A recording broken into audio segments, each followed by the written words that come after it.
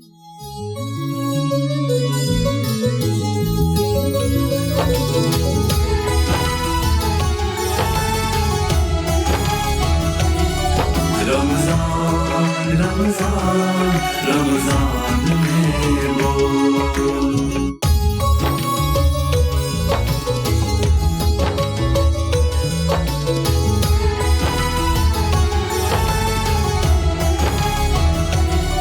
رمضان رمضان رمضان میں بول.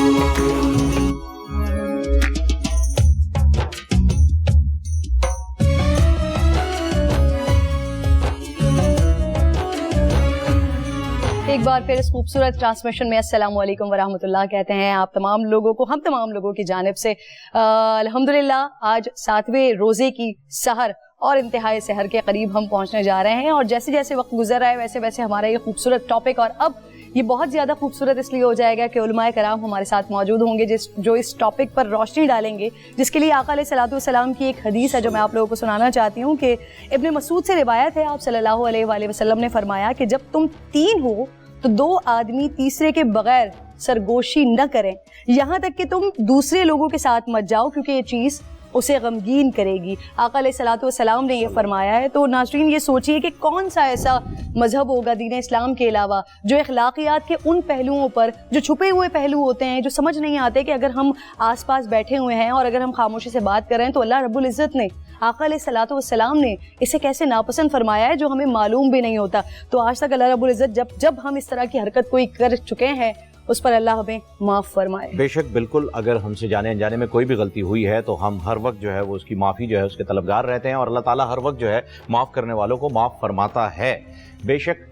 بہرحال آپ نے جو یہاں پر ماشاءاللہ سے حوالہ دیا وہ بالکل صحیح درست بات ہے کہ سرگوشی میں کی جانے والی بات جو ہے اگر وہ خیر کی بھی بات ہے تو 2 لوگ کر رہے ہیں, کسی کے دل میں گمان نہ آ جائے اس بات کا, کوئی تیسرا وہاں سے گزر رہا ہے تو اس میں بدگمانی جو ہے وہ یہ پیدا نہ ہو جائے کہ کہیں یہ میرے خلاف بات تو نہیں ہو رہی, کہیں یہ کوئی مذہب کے خلاف تو بات نہیں ہو رہی. تو اس بدگمانی کو دور کرنے کے لیے یقیناً جو ہے وہ آقا صلی اللہ علیہ وسلم نے ہمیشہ ہر جگہ پر رہنمائی فرمائی ہے. تو یہاں پر بھی فرما دی کہ سرگوشی میں اگر آپ بات بھی کر رہے ہیں تو یہ جو ہے کہ 2 کی جگہ 3 لوگوں کا ہونا جو ہے وہ ضروری ہے تاکہ کوئی بدگمانی نہ ہو. جہاں پر اللہ سے اگر آپ نے بات کرنی ہے تو اس میں سرگوشی میں ہی جانا ہے آپ نے, کیونکہ رات کے آخری پہر میں جب آپ سرگوشیوں میں خیر کی بات کرتے ہیں تو وہاں پسند بھی فرما دیا ہے. اور اب اس بارے میں اسی ٹاپک کو جو ہم آج لے کے چل رہے ہیں اس پر رہنمائی کرنے کے لیے ہمارے ساتھ آج یہاں پر جو مفتیان کرام موجود ہیں ان کا تعارف کرواتے چلتے ہیں. یہاں پر بیٹھے ہوئے ہیں ماشاءاللہ سے مفتی ابو محمد صاحب, السلام علیکم. آغا منہاج صاحب روحانی اسکالر بھی موجود ہیں, السلام علیکم. علامہ امین شہیدی صاحب السلام علیکم, اور عمران بشیر بھائی السلام علیکم. آپ تمام حضرات کا بہت بہت شکریہ. اور یہ جو سرگوشی کی حدیث بھی جو ہے وہ ابھی کرن صاحبہ نے یہاں پر پیش بھی کی ہے, تو یہاں پر جو گفتگو ہو رہی ہے اس کا منع فرما دیا, لیکن تہجد کا وقت جو ہے وہ بتا دیا ہے کہ یہ اللہ سے آپ نے اکیلے میں ہی مانگنا ہے. تو اس کی ذرا جو ہے وہ وضاحت. بسم اللہ الرحمن الرحیم.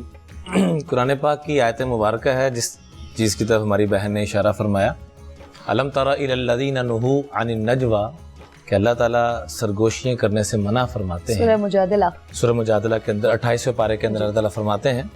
اس کا شان نزول یہ لکھا ہوا ہے فہیم بھائی کہ یہود جو تھے وہ آپس میں بیٹھ کے بات چیت کرتے رہتے تھے, اور حتیٰ کہ وَإِذَا مَرُّوا بِهِمْ يَتَغَامَزُونَ, یہ منافقین کی بھی ایک نشانی ہے کہ آنکھوں سے اشارے کرنا, وہ جیسے ہم عموماً یعنی آنکھوں سے اشارے کے ذریعے بھی وہ فلاں دیکھا ہے, یہ عمل بھی انسان کے سارے اعمال کو برباد کر دیتا ہے. اللہ. اور دوسرے نمبر پہ یہود کیا کرتے تھے کہ آپس میں بیٹھ کے باتیں کر رہے ہیں, صحابہ کرام تشریف لا رہے ہیں, تو جیسے بندہ دوسرے کو اذیت دینے کے لیے اشارہ کرنا, اشاروں میں نا, بالکل. تو اس چیز سے قرآن پاک میں پھر یہ آیت مبارکہ نازل ہوئی کہ اللہ جل جلالہ سے منع فرما رہے ہیں, اور اگر آپ لوگ 3 ہیں تو ایک کو جدا نہ کریں. مراد اس سے یہ ہے کہ کسی کے دل کو اذیت نہ پہنچے, بدگمانی پیدا نہ ہو. باقی آپ مشورہ کرنا چاہتے ہیں, آپ مثال کے طور پر ہم 3 لوگ بیٹھے ہوئے ہیں, آپ ایسا کوئی میٹنگ مشورہ کرنا چاہتے ہیں, بھائی گزارش ہو میرا پرسنل ایک مشورہ گزار دو, اس میں کوئی حرج نہیں، لیکن اس انداز سے کرنا کہ اگلا محسوس کرے یا اس کو تکلیف ہو، اسی بنیاد پر آگے معاملہ چلتا ہے غیبت کا، یہ بنیاد بنتی ہے اور غیبت کی طرف لے کے جاتی ہے۔ حدیث پاک میں آتا ہے، مستدرک حاکم کی روایت ہے، ان المغتاب اذا تاب، غیبت کرنے والا توبہ بھی کر لے، فہوا، یہ اتنا برا گناہ اور بڑا گناہ ہے، اللہ سب سے پہلے میری حفاظت فرمائے، آپ کی فرمائے، پوری امت کی فرمائے۔ آج ہم نے ایک توبہ بھی کرنی، میں آخر میں عرض کرتا ہوں، فرمایا ان المغتاب اذا تاب، غیبت کرنے والا توبہ بھی کر لے، فہو آخر من يدخل الجنہ، تو یہ اس کے باوجود جنت میں جب جانے کی باری آئے گی، اس گناہ کی نحوست کی وجہ سے سب سے آخر میں جنت میں جائے گا، توبہ کے باوجود بھی۔ وَإِن لَمْ يَتُبْ، اور اگر توبہ نہ کی، فَهُوَ أَوَّلُ مَنْ يَدْخُلُ النَّارِ، اللہ جہنم میں جانے والا سب سے پہلا۔ اللہ، اس لیے میں ہاتھ جوڑ کے آپ حضرات سے بھی یہ درخواست کروں گا، دیکھیں ساری دنیا بعد میں، سارے انسان بعد میں، نبی کریم صلی اللہ علیہ وسلم جب دعا مانگا کرتے تھے تو سب سے پہلی بدأ بنفسی، اپنی ذات سے آغاز فرمایا کرتے تھے۔ امیر المومنین حیدر کرار سیدنا علی المرتضیٰ کرم اللہ وجہ فرماتے ہیں، ان کے پاس ایک دفعہ ایک قافلہ آیا اور قافلے نے آ کے کہا، حضرت کچھ وصیت فرما دیجئے، کوئی نصیحت فرما دیجئے، کچھ رہنمائی فرما دیجئے۔ ہمارے جو بڑے تھے نا فہیم بھائی، زیادہ لمبی چوڑی باتیں، ہماری طرح 4 گھنٹے کی باتیں ہو رہی ہیں، اور عمل میں جب میری اپنی باری آئے گی تو میں زیرو۔ اللہ سب سے پہلے مجھے عمل کی توفیق دے، اس لیے خطبے میں یہ حکم ہے کہ یہ لفظ بولو، سنت عمل ہے، اولا اوصی نفسی بتقوی اللہ ثم ایاکم، سب سے پہلے میں تقوی کی وصیت اپنے آپ کو کرتا ہوں، پھر آپ لوگوں کو کرتا ہوں، یہ حکم ہے خطیب کو، علماء کو، سب کو۔ حضرت علی مرتضیٰ رضی اللہ تعالیٰ کے پاس ایک قافلہ آیا اور آ کے کہا، حضرت کچھ نصیحت فرما دیجئے، تو فرمایا ایسے کام سے بچتے رہنا کہ جس کام کی نحوست کی وجہ سے رب تعالیٰ تمہیں تمہاری آنکھوں سے نمی کو ختم فرما دے۔ واللہ سبحان اللہ کے سامنے رونا انسان کے خوش قسمت ہونے کی سب سے بڑی علامت ہے، اور اللہ کے سامنے نہ رونا اور در در پہ رونا انسان کے بدبخت ہونے کی، بدقسمتی کی پہلی علامت ہے۔ پوچھا لوگوں نے، وہ جو قافلہ تھا، کہ حضرت اللہ کے سامنے مناجات سے محرومی کیسے ملتی ہے، کس گناہ کی وجہ سے؟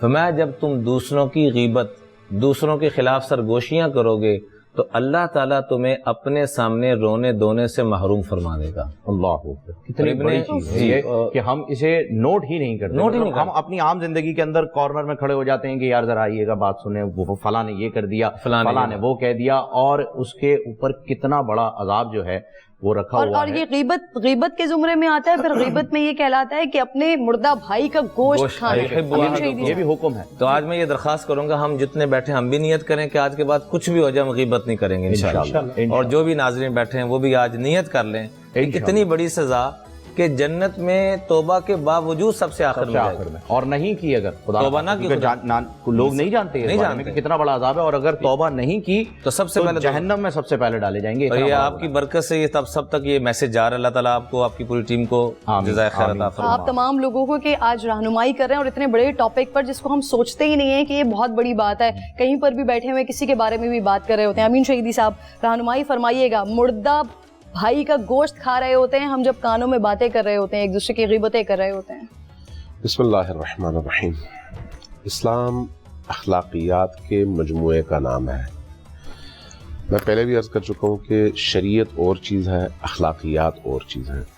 اخلاقیات کا تعلق انسان کی روح سے ہے، شریعت کا تعلق انسان پر آنے والی ان پابندیوں سے ہے جو پابندیاں اس کو کسی ڈسپلن کے اندر لے آتی ہیں۔ ڈسپلن کی ضرورت تب پڑتی ہے جب انسان اندر سے ان اخلاقی قدروں سے آشنا نہ ہو یا ان پر عمل کرنے کے حوالے سے کمزور ہو، تب جا کر قانون کی ضرورت پڑتی ہے۔ اشارے لگاتے اب تب ہیں جب لوگ وہاں سے اس چوراہے سے تیزی سے گزر رہے ہوں اور ایکسیڈنٹ کا خطرہ ہو، جہاں پر لوگ خود رعایت کریں وہاں پر اشارے کی ضرورت نہیں ہوتی۔ اور اگر پولیس والے کو آپ کھڑا کرتے ہیں تو تب کھڑا کرتے ہیں جب لوگ وائلیٹ کر رہے ہوں۔ اگر خود وائلیشن کا شکار نہ ہوں لوگ اور وائلیٹ نہ کریں قانون کو، تو نہ پولیس کے سپاہی کی ضرورت ہے وہاں پر اور نہ اشارے کی ضرورت ہے۔ یہی کیفیت آپ کے دین کی تعلیمات کے اندر ہے۔ دین کی تعلیمات میں چھوٹی سے چھوٹی تعلیم اور بڑی سے بڑی تعلیم فرق کوئی نہیں ہے. اسلام نے ہمیں ہر لحاظ سے پرفیکٹ ہونے کا طریقہ بتایا ہے اور اس میں نبی کریم صلی اللہ علیہ وآلہ وسلم خود چونکہ پورا اترے اس لیے قرآن نے کہا لکم فی رسول اللہ اسوۃ حسنۃ، چونکہ پرفیکٹ حیثیت اور پرفیکٹ ہستی ان کی ہستی ہے. لہذا جس موضوع کی طرف آپ نے اشارہ کیا، اب غیبت ایک الگ چیز ہے اور یہ جو سرگوشیوں میں گفتگو کرنا یہ ایک الگ چیز ہے. دونوں کا آپس میں براہ راست کوئی تعلق نہیں ہے. جب آپ سرگوشیوں کی بات کرتے ہیں تو سرگوشی میں اخلاقیات کے خلاف ہے، یہ اجتماعی اخلاقیات کے. اجتماعی اخلاقیات میں اگر آپ نے کسی سے کوئی خصوصی بات کرنی ہے تو اس سے تنہائی میں کریں، اجتماع میں کانوں میں کان کے قریب منہ لے جا کر نہ کریں. کیوں؟ اس سے دوسروں کے اندر بدگمانی پھیلتی ہے اور بدگمانی سے پھر آہستہ آہستہ آہستہ آہستہ دوریاں پیدا ہو جاتی ہیں. تو ان دوریوں سے بچانے کے لیے یہ کہا گیا کہ یہ سرگوشیاں نہ کیا کرو. ٹھیک. جہاں تک غیبت کا تعلق ہے، غیبت اس عمل کو کہتے ہیں جس میں انسان اپنے سامنے والے مسلمان مؤمن بھائی کی کوئی ایسی خطا، کوئی ایسا عیب، کوئی ایسی غلطی دوسروں کے سامنے بیان کرے جس کو اگر اس کے سامنے بیان کیا جائے تو اس کو برا لگے. یہ اس کو کہتے ہیں عملی طور پر اور تعریف کے لحاظ سے غیبت. یعنی یہ نہیں ہے کہ کسی شخص میں مثلا ہمارے منہاج بھائی میں کوئی عیب مجھے نظر نہیں آتا، میں ایک ایسے ہی ان کے بارے میں کوئی بات کر دوں، یہ غیبت نہیں ہے، یہ تہمت ہے. تہمت غیبت سے بھی بدتر ہے. لیکن غیبت کیا ہے؟ مجھ میں اگر کوئی عیب ہے تو کوئی شخص جو ہے میرے بارے میں دوسروں کے سامنے میرے عیوب کھول دے، جبکہ میرے سامنے اگر وہ بات کی جائے تو مجھے بری لگتی ہو. اس کو کہتے ہیں غیبت. اور اس غیبت کے حوالے سے قرآن کریم نے کہا لا یغتب بعضکم بعضا، تم میں سے کچھ لوگ دوسرے لوگوں کی غیبت نہ کریں. کیوں؟ اس لیے کہ یہ غیبت کرنا ایحب احدکم، کیا تمہیں یہ پسند ہے کہ تم اپنے مردہ بھائی کا گوشت کھاؤ؟ اللہ، یعنی یہ مثال نہیں ہے، یہ ذہن میں رکھیے گا. قرآن کریم جب بات کرے تو اس کے پیچھے ہزار اسرار اور ہزار پردے ہوتے ہیں. ہم اپنی حیثیت اور اپنے فہم کے مطابق کسی ایک پردے کو ہٹا سکتے ہیں، اس سے زیادہ ہماری حیثیت نہیں ہے. لیکن اگر آپ حقائق قرآنی کو دیکھیں تو قرآن بولتی کتاب ہے، زندہ کتاب ہے. زندہ کتاب کا کیا مطلب ہے؟ میں اس کو مثال سے سمجھاتا ہوں. میں نے بعض بزرگوں کو دیکھا، آپ بیٹھے ہوئے، آپ نے کہا کہ بھی میرے بارے میں کچھ بتائیں، انہوں نے قرآن یوں کھولا، ایک نگاہ دوڑائی اور اس کے بعد آپ کو آپ کے بارے میں وہ باتیں بتائیں جو آپ کو بالکل نہیں پتا یا آپ کو پتا ہے اور آپ کے علاوہ کسی کو نہیں پتا. قرآن ایسی کتاب ہے جو ہر موضوع پر پرتیں ہیں اور ان پرتوں کو ہٹانے سے اسرار اور رموز کھلتے چلے جاتے ہیں. اور جو انسان جتنا بلند ہوتا ہے اس پر اتنی زیادہ اس کی پرتیں کھلتی ہیں. اس لیے نبی کریم قرآن کو جس طرح سے دیکھتے ہوں گے، امیر المومنین اہل البیت اور نبی کریم کے پروردہ صحابہ جس طرح سے دیکھتے ہوں گے، باقی لوگوں کی وہ نوبت نہیں آئی. کیوں؟ اس لیے کہ وہ اس حد تک معرفت کے اس مقام پر نہیں پہنچ پائے. لہٰذا جب آپ اس آیت کو پڑھتے ہیں لا یغتب بعضکم بعضا، تم میں سے بعض دوسرے بعض کی غیبت نہ کریں. کیوں؟ اس لیے کہ یہ ایسے ہی ہے جیسے مردہ بھائی کا گوشت کھانا. تو اس کا مطلب یہ ہے کہ عملاً اس کا کوئی اثر انسان کی زندگی میں ہے. اب میں ایک روایت بیان کرتا ہوں. امہات المومنین میں سے ایک زوجہ نبی کریم کے ساتھ تھیں، تو فرمایا کہ یا رسول اللہ یہ جو خاتون گزر رہی ہے اس کا قد کتنا چھوٹا ہے. غالباً میں نے مسلم میں یہ روایت پڑھی ہے، مجھے یاد نہیں پڑتا مسلم میں یا بخاری میں، کہ یہ خاتون جو ہے کتنے چھوٹے قد کی ہے. چھوٹا قد ہونا عیب نہیں ہے، لیکن اگر آپ کسی سے کہیں تو اس کو برا لگتا ہے. بالکل. جیسے ہی یہ کہا رسول کریم نے فرمایا کہ تھوکو. اس نے تھوکا، انہوں نے تھوکا تو منہ سے خون کے قطرے اور گوشت کے چھوٹے چھوٹے ٹکڑے باہر نکلے. اللہ. فرمایا پریشان ہوئی، فرمایا کہ یا رسول اللہ یہ کیا ہو گیا؟ فرمایا کہ کیا تم نے قرآن میں نہیں پڑھا لا یغتب بعضکم بعضا، تم میں سے بعض دوسرے بعض کی غیبت نہ کریں. چونکہ تم نے اس کے بارے میں وہ بات کی جو اس کو بری لگتی ہے اگر اس کے سامنے کی جائے، تو اس لیے یہ غیبت ہے. اور غیبت کے آثار کو سمجھنے کے لیے پردے کا ہٹنا ضروری ہے. جب پردہ ہو تو آدمی کو نہیں پتا چلتا کہ وہ کیا کھا رہا ہے، لیکن پردہ ہٹ جائے تو اس کو پتا چلتا ہے کہ وہ کیا کھا رہا ہے. جب آپ کہتے ہیں نا حرام اور حلال، اسی مرغی کو اللہ کا نام لے کر ذبح کیا جائے تو حلال ہے، اور اگر اللہ کا نام لیے بغیر گردن مروڑی جائے تو وہ حرام ہے. ٹھیک ہے، لیکن کیسے پتا چلے گی یہ حلال ہے یا حرام؟ اس کے آثار سے، اور آثار ظاہری نہیں ہوتے، گوشت پہ کوئی فرق آپ کو نظر نہیں آئے گا، لیکن اس کے جو معنوی آثار ہیں وہ انسان کی روح پر مرتب ہوتے ہیں. یہی کیفیت انسان کے اعمال کی ہے. جو عمل آپ کریں گے اس کا براہ راست اثر آپ کی روح پر ہوتا ہے. پتہ کب چلتا ہے؟ جب پردے ہٹتے ہیں یا پردے ہٹائے جاتے ہیں. جب تک پردے موجود ہیں، اللہ چونکہ ستار العیوب ہے، ساتر العیوب ایک صفت ہے، لیکن وہ ستار العیوب ہے، بہت زیادہ عیوب کو چھپانے والا.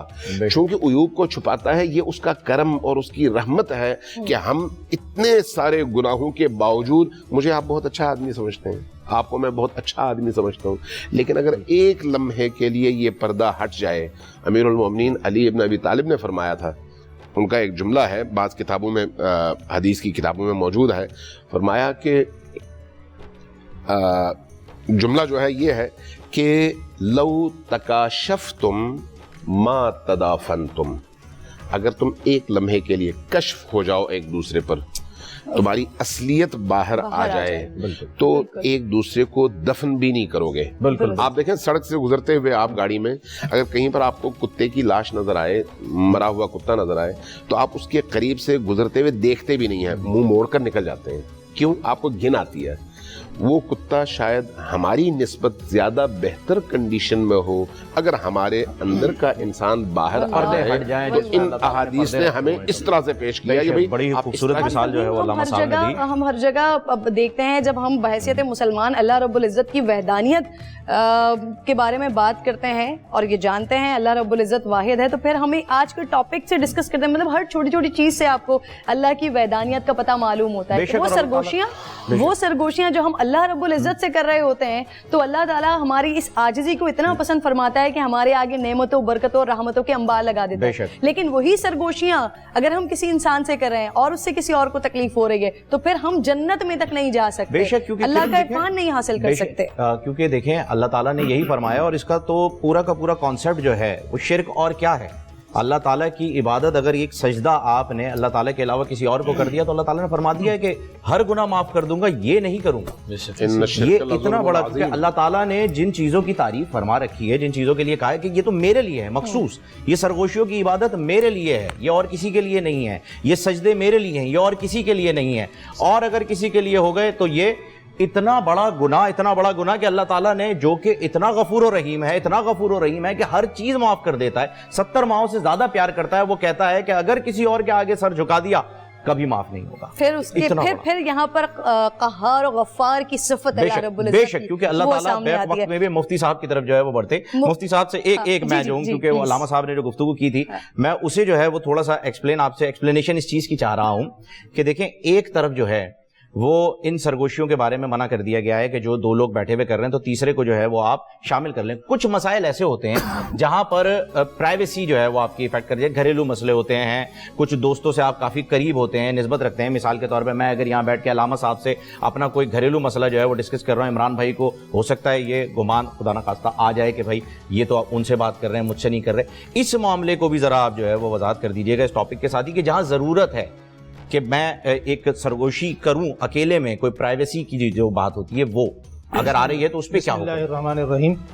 جو آپ کا سوال ہے پرائیویسی کے اعتبار سے، اس کا بہترین جواب تو یہ ہے کہ وہ مشاورت کے آداب کے ساتھ ہونی چاہیے. مشاورت کے آداب ہیں کہ جس طرح حدیث میں بیان کر دیا گیا کہ 3 اشخاص ایک جگہ پر کھڑے ہیں تو 2 کو نہیں چاہیے کہ وہ اکیلے ہو کر کوئی بات کریں، تیسرا لازمی شکوک و شبہات کا اظہار کرے گا. تو مشاورت کے آداب یہ ہیں کہ اس بندہ اس سے وقت لے لے کہ آپ کا تھوڑا سا وقت چاہیے، 10 منٹ چاہیے، فلاں وقت میں آپ کا تھوڑا سا ٹائم چاہیے. یہ پرائیویسی ہو گئی، یہ آداب ہو گئے. یا اسے وقت لے کر اس کے گھر چلا جائے، یہ آداب ہو گئے. لیکن جو ٹاپک آج چل رہا ہے غیبت کا، اور جو ایک بڑا اہم میٹر چھیڑا، جس کی اسلام نے اتنی خوبصورت تعلیم دی میں یہ سمجھتا ہوں جس طرح مولانا نے بھی علامہ صاحب نے بھی اس بات پر بڑی خوبصورت گفتگو فرمائی، اسے آگے بڑھاتے ہوئے میں اس کا ایک اور سوالیہ انداز میں یہ بات میں پیش کرنا چاہتا ہوں کہ آج کا مسلمان اس کے بھیانک انجام سے بالکل نہ واقف ہے. بے شک بے شک. اب اس کا بھیانک انجام کی ایک چھوٹی سی مثال آپ سنیے کہ نبی کریم صلی اللہ علیہ وسلم نے آخری زمانے میں ایک لشکر تیار کیا جسے لشکر اسامہ کہتے ہیں. یہ اسامہ آپ کے غلام حضرت زید کے بیٹے تھے، رنگ کے بڑے سانولے یا کالے تھے، عمر کے بھی بہت چھوٹے تھے. المختصر حضرت اسامہ کا گھر مدینے سے تھوڑا باہر تھا، دور تھا، تو انتظار میں تھوڑا وقت لگ گیا.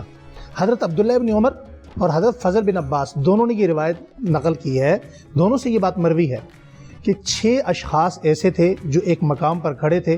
انہوں نے ایک جملہ کہا، ایک جملہ. وہ جملہ کیا تھا؟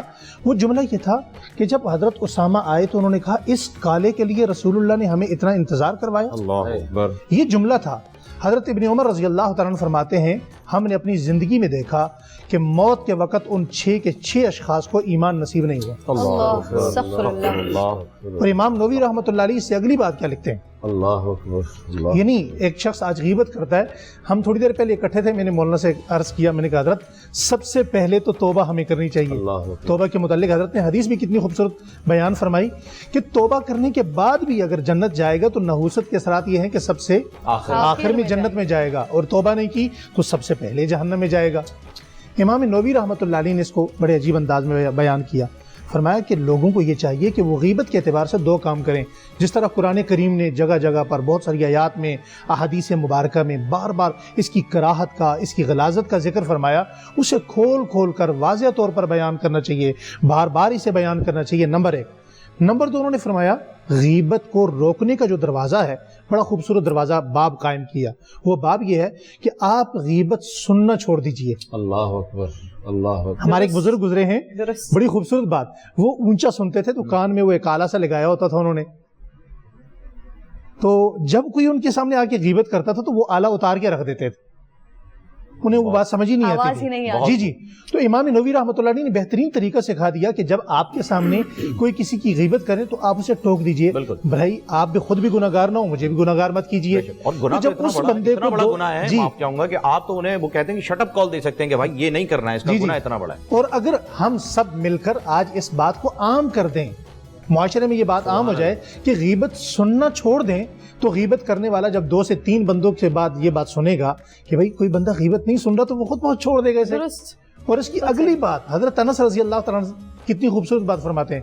فرمایا جو بندہ غیبت کرے گا، فہیم بھائی، جو بندہ غیبت کرے گا وہ کبھی بھی عبادت میں لذت محسوس نہیں کر سکتا. اللہ. آپ دیکھیے ہمیں نمک کا ذائقہ محسوس نہ ہو سالن میں، کھانے میں، کہ کسی میٹھی چیز میں اس کے میٹھے کا ذائقہ نہ آئے تو ہمارا وہ کھانا پینا کیسے ہو جاتا ہے. بالکل. تو بالکل اسی طرح عبادت کی ایک لذت ہے، ایک اس کی روح ہے، ہر عبادت کا ایک نور ہے. ایک انسان نماز پڑھے گا، روزہ رکھے گا، عبادت کرے گا، حج کرے گا، طواف کرے گا، صفا مروہ میں سعی کرے گا، وہ ساری باتیں بجا لائے گا، مگر اس کی وہ لذت، اس کا وہ نور اسے میسر نہیں آئے گا.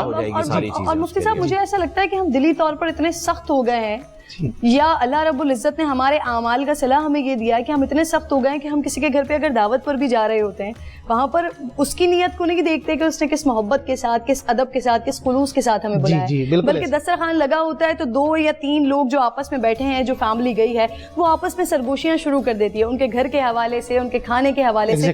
اب جب ہم اس ٹاپک کو ڈسکس کر رہے ہیں تو ہمیں معلوم ہو رہا ہے کہ کچھ چھوٹی چھوٹی باتیں جو ہمارے ذہن میں بھی نہیں تھیں کہ ہم یہ سب کچھ کر چکے ہیں. آج احساس ہو رہا ہے کہ کتنا وقت درکار ہوگا اللہ رب العزت کو یہ یقین دلانے میں، یہ منانے میں کہ پاک پروردگار وہ جو پچھلی گناہ کر چکے ہیں اپنی زندگی میں اور اس حد تک کر چکے ہیں، اور اگر اس لیول کے ساتھ اللہ نے معافی دے رہی ہو تو پھر تو ہماری معافی ہے ہی نہیں. لیکن اللہ غفور الرحیم ہے. سر آغا منہاج صاحب آپ کی جانب آنا چاہتی ہوں. بہت غصہ آتا ہے بھائی ان کو. دانش صاحب ہیں، کلثوم ان کی والدہ کا نام ہے، اسلام آباد سے سوال کر رہے ہیں، ذرا ان کے لیے وظیفہ بتا دیجیے پلیز. اعوذ باللہ من الشیطان الرجیم، بسم اللہ الرحمن الرحیم. ایک بدکار، ایک شخص سے بدکاری ہو گئی اور وہ ایک بزرگ کی بارگاہ میں حاضر ہوا اور جا کر اس نے کہا کہ بہت بڑا ایک گناہ ہو گیا ہے میرے سے. تو انہوں نے پوچھا کہ کیا گناہ ہو گیا؟ تو اس نے کہا کہ مجھ سے غلطی ہو گئی ہے، ایک بدکاری ہو گئی ہے مجھ سے. فرماتے ہیں اچھا تجھ سے بدکاری ہوئی، میں سمجھا کہ تجھ سے غیبت ہو گئی. اللہ اکبر. ہم نے کچھ گناہوں کو بہت بڑا کر دیا، یقیناً وہ بہت بڑے گناہ ہیں لیکن اتنے بڑے گناہ نہیں ہے کہ جو ہم روزانہ دن میں کئی بار کر رہے ہوتے ہیں, ہر وقت کر رہے ہیں, ہر وقت کر رہے ہیں. گناہ کبیرہ ہے لیکن ہم اس پہ دھیان ہی نہیں دیتے. یہ دانش اور ان کی والدہ کا نام کلثوم ہے, اسلام آباد سے. آپ فرماتی ہیں کہ ان کی کال ہے, ان کو غصہ جو ہے وہ بہت آیا کرتا ہے. تو نماز کی پنجگانہ نماز کی پابندی کے بعد 11 مرتبہ سورہ فاتحہ اور 11 مرتبہ لا حول ولا قوت الا باللہ, 11 مرتبہ سورہ فاتحہ, 11 مرتبہ لا حول ولا قوت الا باللہ ہر نماز کے بعد پڑھ کے اپنے اوپر دم کریں, پانی پہ دم کر کے پئیں. تہجد کا اہتمام کریں, رمضان شریف میں روزانہ صلاۃ التسبیح کا اہتمام کریں, دن بھر لا الہ الا اللہ محمد رسول اللہ صلی اللہ علیہ وآلہ وسلم استغفر اللہ یہ پڑھنا چاہیے. ویسے بھی آج کل ہمارے پاس ماشاءاللہ یہ گولڈن اپورچونیٹیز ہیں, شیطان جو ہے وہ قید ہے اور ہمیں اس وقت کوئی بھی بھڑکانے والا, بہکانے والا, ہمیں راہ سے ہٹانے والا نہیں ہے. اگر اس وقت اپنے ہی راہ میں سب سے بڑی رکاوٹ ہے تو ہم خود ہیں. اگر ہم اس وقت صحیح ہونا چاہیں تو ہمیں کوئی آ کے خراب نہیں کر سکتا. انسان اپنا دشمن خود ہی بنا ہوا ہے. اس مہینے میں تو شیطان کو بھی آپ بلیم نہیں کر سکتے کیونکہ وہ بھی جکڑا ہوا ہے. اچھا, اسلم صاحب ہیں, والدہ کا نام ناہید بتاتے ہیں, کوئٹہ سے ان کا تعلق ہے. گھر میں مخصوص وقت میں بو اور آوازیں آتی ہیں. اللہ یا اللہ, یہ تو تھوڑا سا خراب مسئلہ ہے. مخصوص وقت میں گھر میں سے بیڈ اسمیل کا آنا, آوازوں کا آنا, یہ اچھی بات نہیں ہے. آغا بھائی اس کو بھی ذرا میں نے ایک بات یہ بھی سن رکھی ہے کہ مغرب کا وقت جو ہے وہ کچھ جنات کی چہل پہل کا ہوتا ہے, یہ بچپن سے سنتے ہیں. اثر سے مغرب کے درمیان کا جو وقت ہوتا ہے وہ انویزیبل لوگوں کے وہاں سے گزرنے کا وقت ہوتا ہے. اسی لیے کہا جاتا ہے, حدیث مبارکہ کے مفاہیم میں سے یہ حضرات یہاں تشریف فرمائے زیادہ بہتر بتائیں گے کہ اپنی عورتوں اور بچوں کو مغرب سے پہلے اپنے گھروں میں رکھ لو, ان کو قید کر لو, ان کو گھر سے بھیجا باہر نکلنے نہ دو, اور اپنی عورتوں اور بچوں کو. تو ہمیں یہ چاہیے کہ ان احتیاطی طور پہ ان باتوں کا لازمی ہمیں خیال رکھنا ہے. اور سورہ بقرہ کی دیکھیں یہ جو سورہ بقرہ اللہ تبارک و تعالیٰ نے قرآن پاک میں رکھ دی نا, یہ آپ سمجھ لیں کہ یہ ہے اسی مقصد کے لیے کہ جن گھروں کے اندر آپ کو آوازیں آتی ہیں, بدبو آتی ہے, بیڈ اسمیل آتی ہے, گھر میں آپ کی چیزیں غائب ہو جاتی ہیں, کوئی مخصوص وقت میں آپ کے اوپر ایک ایسی کیفیت طاری ہو جاتی ہے, تو دیکھیں سورہ فلق اور سورہ ناس تو ہے ہی الحمدللہ. لیکن سورہ بقرہ کی جو شخص روزانہ تلاوت کر لے اپنے گھر میں, آپ انشاءاللہ دیکھیں 90 ڈیز میں اس کے گھر میں سے یہ پرابلم سالو ہو جائے گی. اپنے کاروبار کی جگہ پہ کر لے تو مسائل حل ہو جائیں گے. اور اگر وہ یہ نہیں کر سکتا تو کم سے کم ہر نماز کے بعد 11 مرتبہ درود پاک پڑھے گا. درود پاک کوئی بھی پڑھ لے, درود پاک سب سے بڑا ہو یا سب سے چھوٹا ہو, درود پاک ہونا چاہیے. اور لیکن درود پاک کمپلیٹ اس وقت ہوتا ہے جب آپ حضور کے بعد ان کی آل کو شامل کریں. کچھ لوگ کہتے ہیں صلی اللہ علیہ وسلم, یہ بھی درود پاک ہے, لیکن صلی اللہ علیہ وآلہ وسلم جو ہے نا یہ کمپلیٹ درود پاک ہے. تو سب سے چھوٹا درود پاک پڑھ لیجئے, اور درود پاک پڑھنے کے بعد سورہ بقرہ کی آخری 2 آیات 11 مرتبہ پڑھ لیجئے, سورہ حشر کی آخری 3 آیات 11 مرتبہ پڑھ لیجئے, اور آخر میں سورہ فلق سورہ ناس 11 مرتبہ پڑھ لیجئے, آخر میں پھر 11 مرتبہ درود پاک پڑھیں. آپ کے ہر وظیفے میں, ہر دعا میں, ہر نیک عمل میں جب تک درود پاک آگے پیچھے نہیں لگتا, آپ کا ہر وظیفہ, ہر عمل اللہ کی بارگاہ میں سے پہنچنے سے پہلے معلق ہو جاتا ہے. وہ ایک کیپسول کی کیفیت ہوتی ہے نا, جب آپ دوائی کو استعمال کرتے ہیں تو وہ کیپسول کے 2 خانے ہوتے ہیں جس کے اندر دوا رکھی ہوئی محفوظ رہتی ہے, تو وہ درود پاک جو ہے وہ آپ کی دعا کو محفوظ کر دیتا ہے بالکل اسی طریقے سے, اور وہ پہنچا دیتا ہے اوپر تک. وہ ہے جس کا ورد اللہ رب العزت خود فرماتا ہے. تو پھر آپ تو یہ انشاءاللہ آپ کریں گے تو اللہ کے حکم سے آپ کے گھر. اچھا ہاں, پھر یہ اصل بات, یہ سب کچھ کرنے کے بعد پھر کیا کرنا ہے؟ یہ سب کچھ کرنے کے بعد آپ نے ایک پانی کی بوتل پہ اسپرے کرنا ہے, ایک پانی کی بوتل میں اس پہ دم کریں. دم کرنے کے بعد گھر کے تمام کمروں میں, تمام کونوں پہ, کچن باتھ روم چھوڑ کے اسپرے کریں. انشاءاللہ ان کی اس عمل کی برکت سے انشاءاللہ آپ کے گھر میں سے یہ تمام مسائل ختم ہو جائیں گے انشاءاللہ. اچھا کرن, آپ نے بڑی خوبصورت بات کی تھی, ابھی میں چاہوں گا کہ بس میں اس کو تھوڑا سا, اس کا میرے ایک ذہن میں جو ہے اٹک گئی تھی وہ چیز, کہ آپ نے بتایا کہ ہم جو ہے جاتے ہیں کسی کے گھر میں, میرے ساتھ بھی ایسا رہا ہے, کئی مرتبہ رہا ہے جانے انجانے میں, کیونکہ ہمیں نہیں معلوم تھا کہ اتنا بڑا گناہ ہے, ہم نے برائیاں کر دیں. اب ہم نے ایک روایت سن رکھی ہے, میں چاہوں گا عمران بھائی اس پر بھی نشاندہی کریں, پھر آپ کے سوال کا بھی جواب دیں, کہ جب تک اللہ تعالیٰ معاف نہیں فرمائیں گے جب تک وہ انسان معاف نہ کر دے جس کا دل دکھا ہوا ہے. تو عمران بھائی اس پہ میں چاہوں گا کہ حقوق اللہ معاف کر دیں گے لیکن حقوق العباد نہیں معاف کریں گے. تو یہ حدیث پاک میں آتا ہے کہ اس قیامت کے دن کے آنے سے پہلے من کانت لأخیہ مظلمۃ, کسی بھی بھائی کے ساتھ من عرضہ اس کی بے عزتی کر کے، اس کی غیبت کر کے، کسی بھی اعتبار سے اس کا مال غصب کر کے ظلم زیادتی کی ہے تو آج ہی اس کو حل کروا لو، قبل اس کے کہ وہ دن آ جائے کہ یوم لا ینفع مال ولا بنون، نہ وہاں مال کو کرنسی کام آنی ہے، نہ اولاد کام آنی ہے. تو یہیں پر ہمیں معافی مانگنا ہوگی. اور اس کے ساتھ ساتھ ایک چھوٹی سی دعا، مثال کے طور پر کسی سے غیبت ہو جاتی ہے، میں نے آپ کے بارے میں کہہ دیا، آپ نے میرے بارے میں کہہ دیا، میرے تک کبھی بات نہیں پہنچی، تو سب سے پہلے تو اللہ سے معافی مانگیں. بے شک. مثال کے طور پر میں نے آپ کے بارے میں غیبت کی، آغا صاحب کے ساتھ بیٹھا ہوا تھا تو میں نے کوئی بات کر دی آپ کے متعلق، اور ساتھ ہی ہم نے توبہ استغفار کی، یار آج ہی ہم نے توبہ کی، پھر ہم وہی کر رہے ہیں. ایک تو اللہ سے معافی مانگیں، اور دوسرا آپ کے لیے بھی میں اللہ سے معافی مانگوں. علماء نے لکھا ہے کہ اللہ اس کی برکت سے اس کی نحوست کو ختم فرما دیں گے. اور اگر عربی میں پڑھنا چاہیں تو اللہم اغفر لہ ولہ، اللہم اغفر لی ولہ، اللہ مجھے بھی معاف کر دے اور میرے بھائی کو بھی معاف کر دے جس کی میں نے غیبت کی ہے، میں اس کی سفارش کرتا ہوں. تو اگر عربی میں نہیں یاد تو اردو میں کم از کم پڑھ لیں، اللہ مجھے بھی معاف کر دے، اس کو بھی معاف کر دے. دوسرے نمبر پہ روایات کے اندر ملتا ہے کہ جو شخص چاہتا ہے کہ اس کے قریبی رشتہ دار اس کے قریب رہیں، لیکن انسان کے لیے سب سے بڑی آزمائش یہ ہوتی ہے، انسان کے لیے سب سے بڑی آزمائش یہ ہوتی ہے کہ اس کے اپنے دور ہونا شروع ہو جائیں. سبحان اللہ. اور سب سے بڑی خیر اور برکت یہ ہوتی ہے کہ اپنے قریب ہوں. مثال کے طور پر میاں بیوی ہیں، اولاد ہے، تو یہاں تک ملتا ہے کہ جو آدمی غیبت کرتا ہے تو اللہ اپنے قریبی کے دلوں میں نفرت پیدا فرما دیں گے. اللہ اکبر. اور جو غیبت، آج جو طلاقوں کی ریشو بڑھ رہی ہے، اس کی ایک مین وجہ یہ بھی ہے کہ میاں بیوی بیٹھ کے دوسروں کی کمیوں کو ڈسکس کر رہے ہیں، تو اللہ پھر ان کے دلوں میں وہ نفرتیں پیدا کر دیں گے کہ جو جتنے قریب تھے اتنے دور ہونا شروع ہو جائیں گے. اس لیے نبی کریم صلی اللہ علیہ وسلم نے فرمایا کہ توجہ سے اس بات کو سن لو، ثلاثۃ لا یستجاب دعاؤہم، 3 طرح کے لوگ ایسے ہیں کہ جن کی دعا کبھی بھی قبول نہیں ہوگی.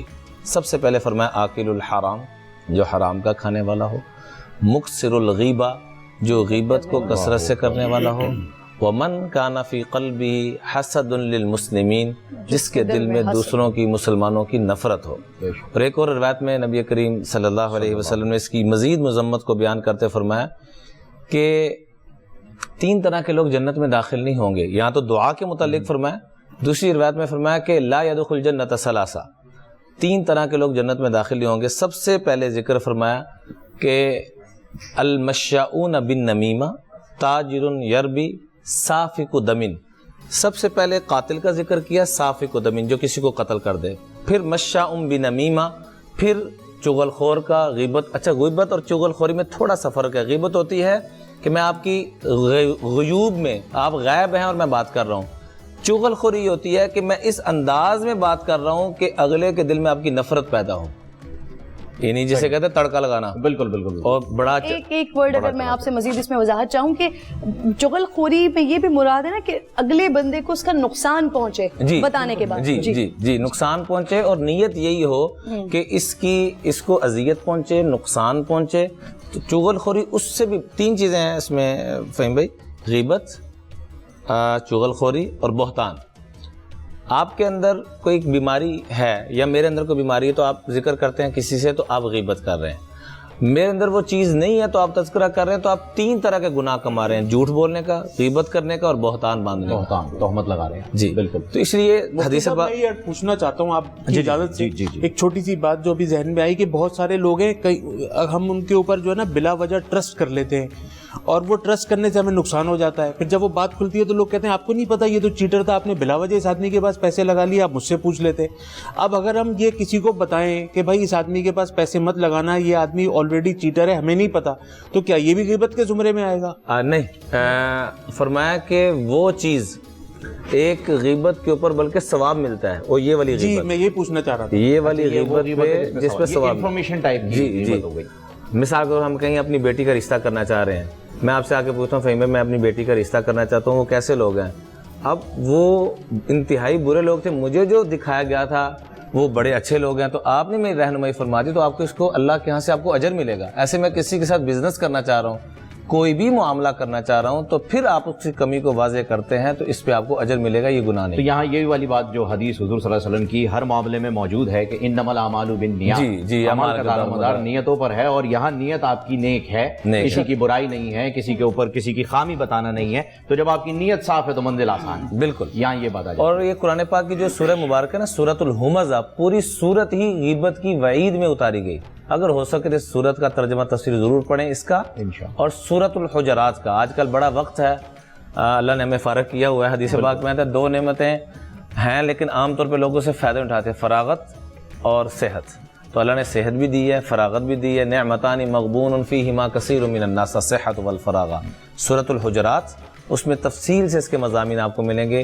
جو بھی مفسر صاحب, مفسر قرآن آپ کو پسند ہیں, لیکن اللہ کا واسطہ قرآن کے ساتھ جڑیں, پڑھیں صحیح. آج ہم انہیں اختلاف میں پڑھ گئے کہ یہ پڑھیں کہ وہ پڑھیں. جو آپ کو اچھا لگتا ہے پڑھیں, اور ضرور پڑھیں سورہ حجرات بھی. اور سورۃ الہمزہ, ہمز کہتے ہی غیبت کو ہے. اللہ تعالیٰ فرماتے ہیں تباہ و برباد ہو جو غیبت کرے. اور دوسرے نمبر پہ ایک جملہ ہم بولتے ہیں, لمز کہتے ہیں کہ میں یہ جملہ بولتا ہوں کہ میں کسی سے ڈرتا نہیں ہوں بھائی, میں تو منہ پہ بات کہتا ہوں چاہے کسی کو کڑوی لگے. بالکل, تو یہ اس سے بھی بڑا گناہ ہے. اللہ اکبر. میں کسی سے نہیں ڈرتا, میں حق بات کہتا ہوں چاہے کسی کو کڑوی لگے. تو یہ حق بات اللہ کو جھوٹ سے بھی بری ہے. حق بات یعنی اللہ کے محبوب صلی اللہ علیہ وسلم سے بڑھ کے بھی کوئی حق کہنے والا آیا ہے؟ کوئی نہیں, نہ آئے گا. ہمارا ایمان ہے, کوئی نہ آیا ہے نہ آئے گا. ایک واقعہ بتا دیں کہ حق بات بتاتے ہوئے کبھی کسی کا دل دکھایا؟ کبھی نہیں. ہم کون سے سچے ہیں؟ اخلاق کے اعلیٰ درجے پر. تو ہم بھی اسی ترتیب پہ مولانا آئیں گے نا جب, تو پھر ہی ہمیں اللہ کی رحمت برکتیں ملیں گی. وہ شخصیت کے اخلاق جن سے سیکھتا ہے کہ اخلاق کی تعریف کیا بات ہے, کیا بات, وہ شخصیت ہے.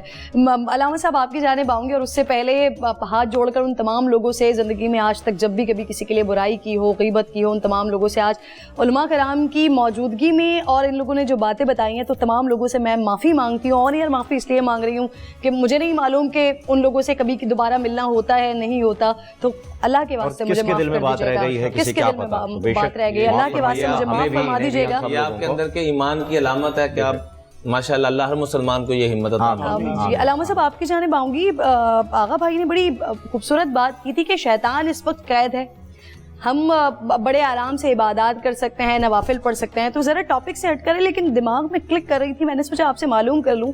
جب شیطان قید ہے, اس کو بند کر دیا جاتا ہے اور پھر اس کی رہائی ہوتی ہے چاند رات پر, تو یہ جو 30 دن ہم ملاوٹ کر رہے ہوتے ہیں, جھوٹ بول رہے ہوتے ہیں, غیبت کر رہے ہوتے ہیں, لوگوں کا حق مار رہے ہوتے ہیں, ادھر ادھر کی باتیں کر رہے ہوتے ہیں, اور عبادات میں وہ خوشی و خضوع نہیں ہوتا جس کی ضرورت ہوتی ہے, تو وہ سب کون کروا رہا ہوتا ہے؟ شیطان تو بند ہے, تو کیا یہ انسان کی اپنی صفات ہیں جو آپ کے اوپر حاوی آ رہی ہوتی ہیں؟ میں اس والے سے 2 نکات عرض کروں گا. ایک تو خود منہاج بھائی نے درود شریف کے والے سے بات کی, بہت خوبصورت بات کی, تھوڑی سی تشنا تھی, میں اس کو اگر آپ اجازت دیں تو کمپلیٹ کر لوں ضرور. دوسرا خود آپ کا یہ سوال, چونکہ پہلے بھی یہ سوال اٹھا تھا لیکن اس پر پھر بات ہو نہیں سکی, وقت کی قلت کی وجہ سے اس پہ بحث تو یہ سوال جو ہے بڑا اہم ہے. درود شریف کے والے سے خود مجھے جو یاد پڑتا ہے, شاید میں نے بخاری میں پڑھی ہے, رسول کریم نے فرمایا کہ لا تصلو علی صلاۃ البطراء, دم بریدہ صلوات مجھ پر نہ بھیجو. جس درود میں پوچھا گیا مس صلاۃ البطراء, وہ صلاۃ البطراء کیا ہے, کہا جس میں میری آل کو شامل نہ کیا جائے. سبحان اللہ. ٹھیک. اب آپ دیکھیں عمومی طور پر جو طویل درود شریف ہے وہ ہم یوں پڑھتے ہیں, اللہم صلی علی محمد وعلی آل محمد کما صلیت علی ابراہیم وعلی آل ابراہیم. اللہ کو, یہ خود نبی کریم کی تعلیم کردہ درود شریف ہے نا. اچھا, اس میں ہم کیا کرتے ہیں, واسطہ دیتے ہیں جس طرح سے تو نے حضرت ابراہیم پر اور ان کی آل پر, یعنی وہاں پر حضرت ابراہیم کی آل کو بھولتے نہیں ہیں, کیا بات ہے, اور اس کو اپنے لیے نمونہ قرار دیتے ہوئے کہتے ہیں کہ اسی طرح سے نبی کریم اور ان کی آل پر. کیا بات. اس کا مطلب یہ ہے کہ اس حدیث کو اس درود کے ساتھ جب ہم ملا کے رکھیں تو بات بالکل واضح ہو جاتی ہے کہ جب ہم کہتے ہیں صلی اللہ علیہ وسلم تو یہ نامکمل ہے اور نبی کریم کو پسند نہیں ہے. پسند وہی کامل ہے جس میں نبی کریم اور ان کی آل کو شامل کیا جائے. تو اس لیے اب اس کے لیے دونوں طریقے ہیں, طویل بھی اور مختصر بھی. طویل درود ابراہیمی ہے اور مختصر جو ہے اللہم صلی علی محمد و آل محمد, تو یہ جو ہے مختصر بھی اور جامع بھی ہے۔ جہاں تک آپ کے سوال کا تعلق ہے، اس میں کوئی شک نہیں کہ یہ جو ماہ مبارک رمضان ہے، اس کے حوالے سے نبی کریم صلی اللہ علیہ وآلہ وسلم نے اپنے خطبہ شعبانیہ میں بھی یہ فرمایا کہ اس مہینے میں شیاطین کو اللہ زنجیروں سے جکڑ دیتا ہے اور شیاطین بندھے ہوئے ہوتے ہیں۔ اب ہمارا تصور کلیئر ہونا چاہیے۔ مسئلہ یہ ہے کہ انسان جب شکم مادر سے باہر آتا ہے تو وہ دو خصوصیات کا مجموعہ ہوتا ہے۔ ان دو خصوصیات میں سے کسی ایک کے غلبے سے اس کی زندگی کی نہج تبدیل ہو جاتی ہے۔ حیوانی خصوصیات غالب ہوں تو وہ شیطان اور ابلیس بن جاتا ہے، نمرود اور فرعون بن جاتا ہے۔ اگر رحمانی خصوصیات اور صفات غالب ہوں تو وہ پھر انسانیت کے معراج تک پہنچتا ہے۔ ٹھیک، یہ دو صفات ہر انسان کے اندر موجود ہیں اور انہی کی جنگ کا نام زندگی ہے، انہی کی جنگ کا نام۔ اب ہم سے کہا گیا کہ شیطان وسوسہ دیتا ہے، آپ کے دلوں کے اندر وسوسہ پیدا کرتا ہے۔ یہ جو مہینہ ہے اس میں باہر کے شیاطین تو سارے بند ہیں، جکڑے ہوئے ہیں۔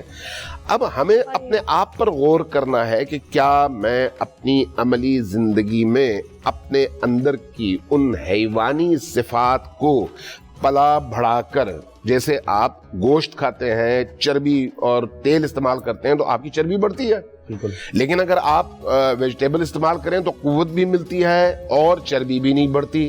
تو یہ اب آپ پر ہے کہ آپ کس طرح سے اپنی نشو و نما کرتے ہیں۔ مولانا رومی تمام علماء کرام نے پڑھا ہوگا اور یقیناً ان سے آشنا ہوں گے، فرماتے ہیں کہ در زمین دیگران خانے مکن، دوسروں کے پلاٹ پر گھر نہ بناؤ، کار خود کن کار بیگانے مکن، اپنا کام کرو دوسروں کا کام نہ کرو۔ آگے پھر اس کی تشریح کرتے ہیں، کہتے ہیں کیس بیگانے تنے خاکی، یہ تو بیگانہ کون ہے؟ تمہارا یہ خاکی بدن، کیا برا یہ اوست غمنا کی، یہ تو جو تم صبح سے رات تک ہمیشہ محنت کرتے ہو اپنے اس بدن کے لیے کرتے ہو، جبکہ یہ غیر ہے۔ آگے کہتے ہیں کہ یہ بدن وہ ہے جو کیڑوں کی خوراک ہے، یہ غیر ہے، یہ تم نہیں ہو۔ جب تم کہتے ہو میرا بدن تو وہ میں کوئی اور ہے، بدن کوئی اور ہے، اس میں کی ملکیت یہ بدن ہے۔ لہٰذا یہ بدن جب کیڑوں کی خوراک بننا ہے اس بدن نے، تو پھر اس کی طرف توجہ کم کرو۔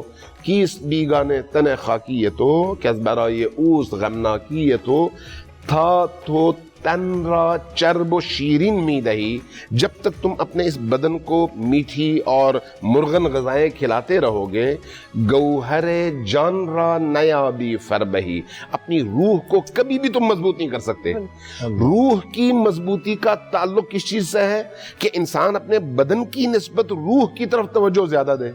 ہمارا جو معاملہ ہے معاشرے کے اندر وہ یہ ہے کہ ہماری تمام توجہ مادیات پر ہے۔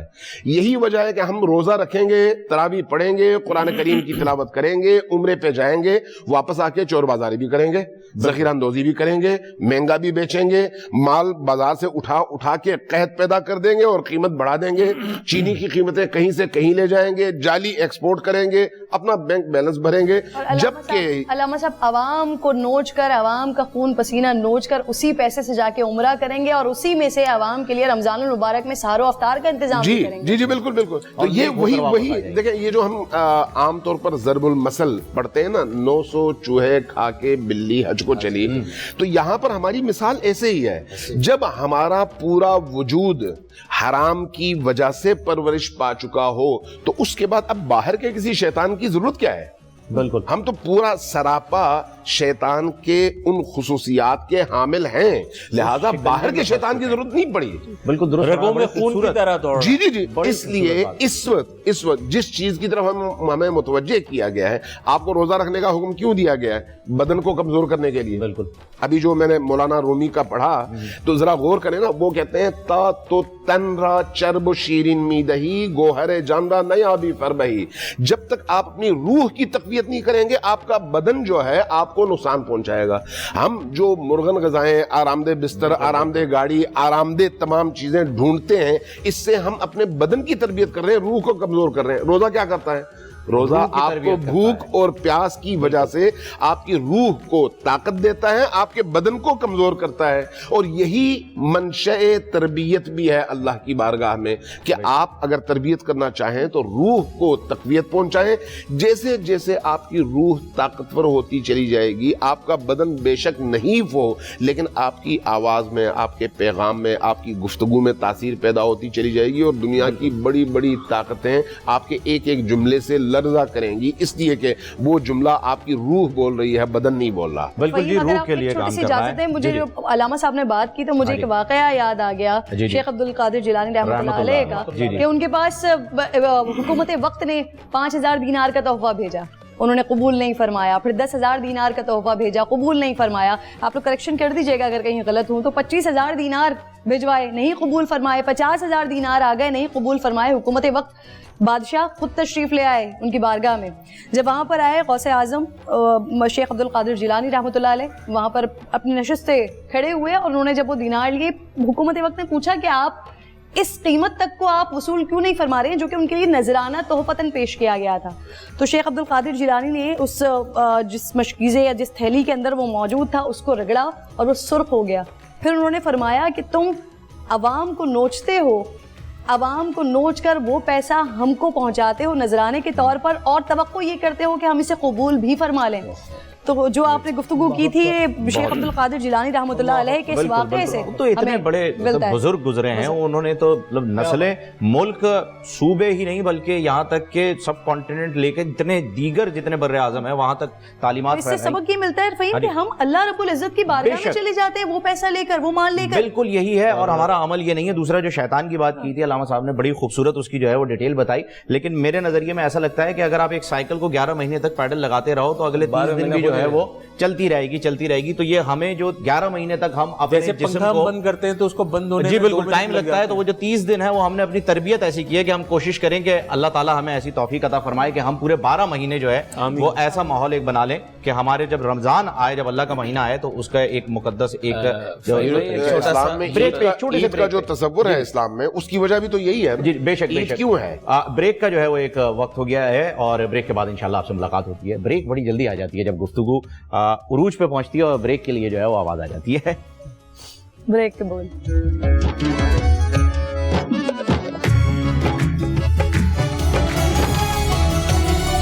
رمضان رمضان رمضان میں بول.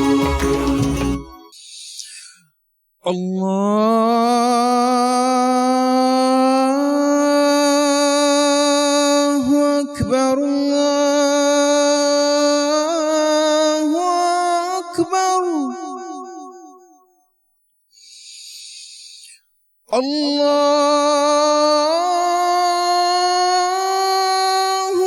اکبر اللہ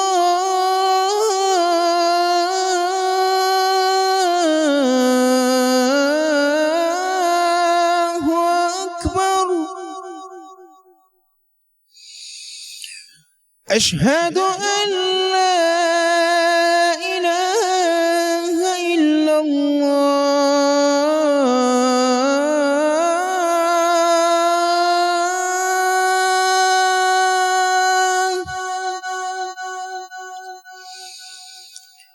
اشہد ان لا الہ الا اللہ,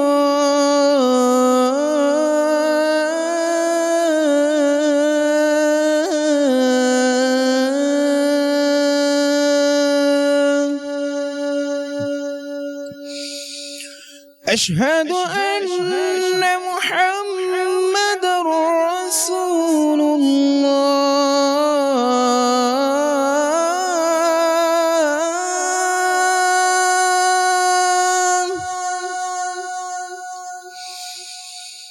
اشہد ان محمد رسول اللہ.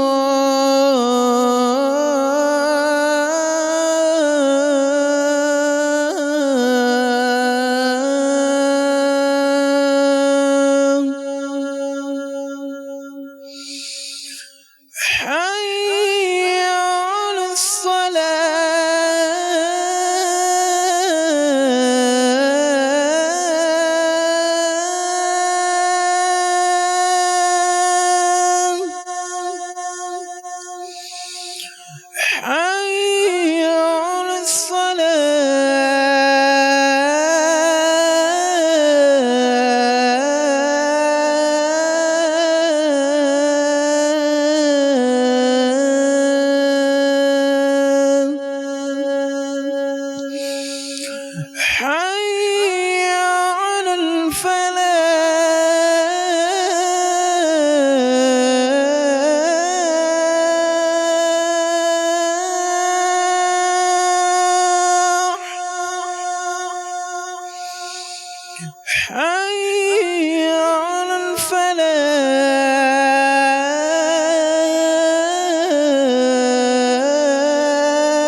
الصلاة خير من النوم.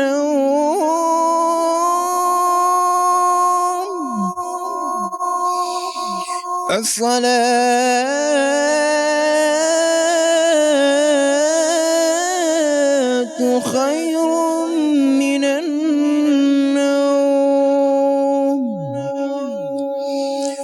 الله أكبر الله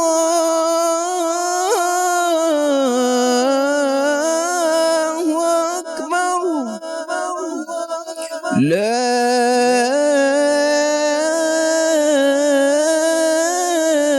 إله إلا الله. اللهم رب هذه الدعوة التامة والصلاة القائمة آت محمدا الوسيلة والفضيلة والدرجة الرفيعة وابعثه مقاما محمودا الذي وعدته وارزقنا شفاعته يوم القيامة إنك لا تخلف الميعاد. ایک مرتبہ پھر آپ کو خوش آمدید کہتے ہیں. رمضان میں بول کی سحر ٹرانسمیشن جاری و ساری ہے اور عالم کے بول کا سیگمنٹ اس وقت چل رہا ہے. اذان فجر ہو چکی ہے اور 7واں روزہ ہم نے اختیار کر لیا ہے. آپ کو بھی کرن بہت بہت مبارک ہو اور آپ تمام حضرات کو بہت بہت مبارک ہو کہ اللہ تعالیٰ نے ہمیں توفیق بخشی کہ ہم 7ویں روزے تک جو ہے وہ پہنچ گئے. اب کچھ وظائف جو ہیں وہ ہمارے پاس آ رہے ہیں, ٹویٹر کے ذریعے بھی آ رہے ہیں اور بہت زیادہ جو ہے وہ ہمیں بتایا جا رہا ہے. یہ جی ندا صاحبہ جو ہیں وہ پوچھ رہی ہیں, بال گرتے ہیں, 28 سال عمر ہو گئی ہے, شادی نہیں ہوئی. روبینہ ان کی والدہ کا نام ہے, سیالکوٹ سے ان کا تعلق ہے. بال گرتے ہیں مطلب یہ بڑا عمل ہے؟ جی ضروری نہیں ہے کہ عمل ہو. بہت سارے لوگ کھارے پانی سے نہاتے ہیں تو اس وجہ سے بھی بال گرتے ہیں. بہت سارے لوگوں میں پروٹینز کی کمی ہوتی ہے, خوراک جو ہے وہ صحیح نہیں لیتے, وائٹامنس کی کمی ہو جاتی ہے, بہت زیادہ اسٹریس میں ان کی زندگی گزرتی ہے, گھروں میں ان کے اچھا ماحول نہیں ہوتا, بہت ساری چیزیں ہیں جس کی وجہ سے یہ. تو سب سے پہلے تو آپ کو کسی اچھے ڈاکٹر کو دکھانا چاہیے کہ آپ نے, اور آپ نے ظاہر ہے دکھایا بھی یقیناً ہوگا. تو اس کے لیے میں انشاءاللہ ایک وظیفہ آپ کو ایسا دیتا ہوں کہ انشاءاللہ آپ کے یہ دونوں مسائل حل ہو جائیں گے. نمبر 1, آپ ہر نماز کے بعد 21 مرتبہ سورہ فلق, 21 مرتبہ سورہ ناس, اول و آخر 3 دفعہ درود تاج, 21 دفعہ سورہ فلق, 21 دفعہ سورہ ناس, اول و آخر 3 دفعہ درود تاج پڑھیں.